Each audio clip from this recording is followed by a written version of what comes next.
परमात्मा हमारे साथ जो भी करता है वो सब अच्छा करता है। हमें आपको लगता है कि शायद ये हमारे साथ गलत हो रहा है या भगवान हमारे साथ गलत, भगवान कभी किसी के साथ गलत नहीं करता। भगवान जो भी करता है अच्छा करता है।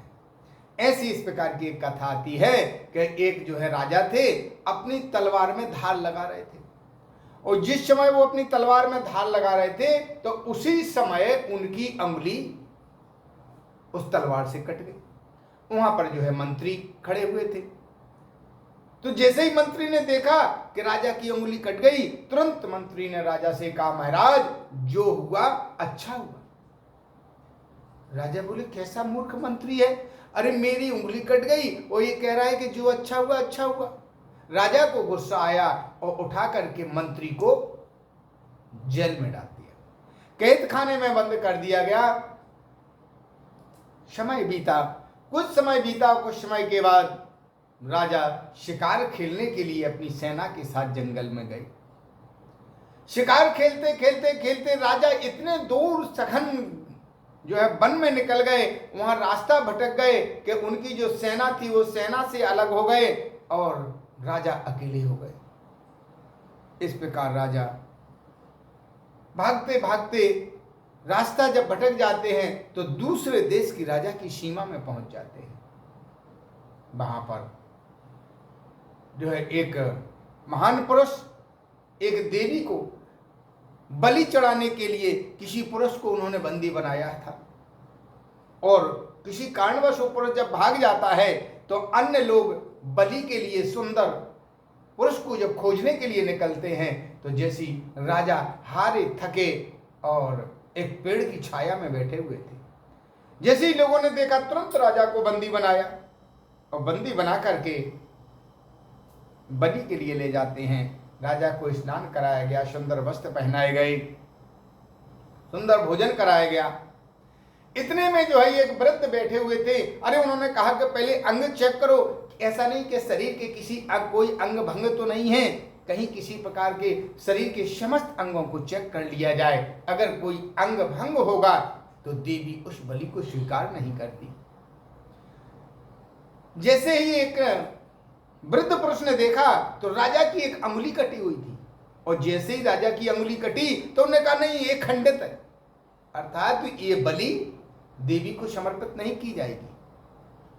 तुरंत राजा को छोड़ दिया जाता है, और जैसे ही राजा को छोड़ दिया अब राजा मन में चिंतन करने लगा और उसे मंत्री की बात याद आ गई कि मंत्री ने कहा था जो होता है वो अच्छे के लिए होता है।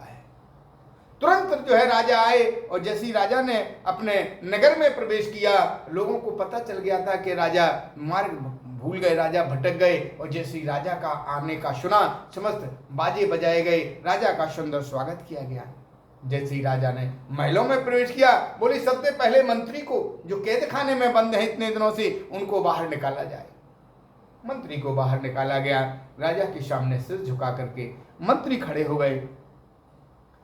तब राजा ने कहा मैं तुमसे प्रसन्न हूं, तुमने कहा था जो होता है सब अच्छे के लिए होता है। उस दिन मेरी उंगली कट गई थी और तुमने कहा था जो हुआ अच्छा हुआ, और आज अगर मेरी उंगली न कटी होती तो आज मुझे शायद प्राण गंवाना पड़ती। लेकिन ये बताओ कि तुमने कहा था मेरी उंगली कटी कि जो हुआ अच्छा हुआ, लेकिन ये बताओ कि तुम जो जेल खाने में इतने दिनों से पड़े तो ये तुम्हारे लिए कहां तक उचित है।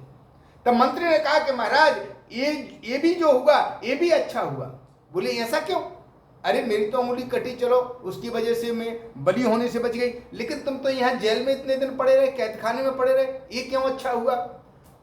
तब मंत्री ने कहा महाराज आप प्रजा के साथ, आप सेना के साथ शिकार खेलने के लिए वन में गए थे, सेना ने आपका साथ छोड़ दिया, प्रजा ने आपका साथ छोड़ दिया, लेकिन मैं मंत्री था, मैं किसी भी कीमत पे आपका साथ नहीं छोड़ सकता था। जहां आप जाते मैं आपके साथ ही रहता था,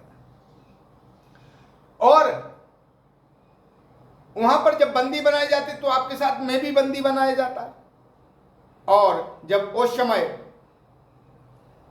समय आपकी उंगली खंडित थी तो आपको तो छोड़ दिया जाता, लेकिन उसी समय वहां पर मेरी बलि बना दी जाती। तो इसलिए अगर मैं जेल में नहीं होता तो आज मेरी वहां बलि चढ़ाई जाती। इसलिए जो होता है सब अच्छे के लिए होता है। जो परमात्मा जो भी करता है उसमें हमारा हमेशा हमारा हित और हमारी अच्छाइयाँ छिपी रहती हैं। कई लोग सोचते हैं अरे भगवान ने हमारे साथ ऐसा किया, भगवान ने हमारे साथ ऐसा किया। भगवान कभी किसी के साथ गलत नहीं करता है, भगवान कभी किसी के साथ बुरा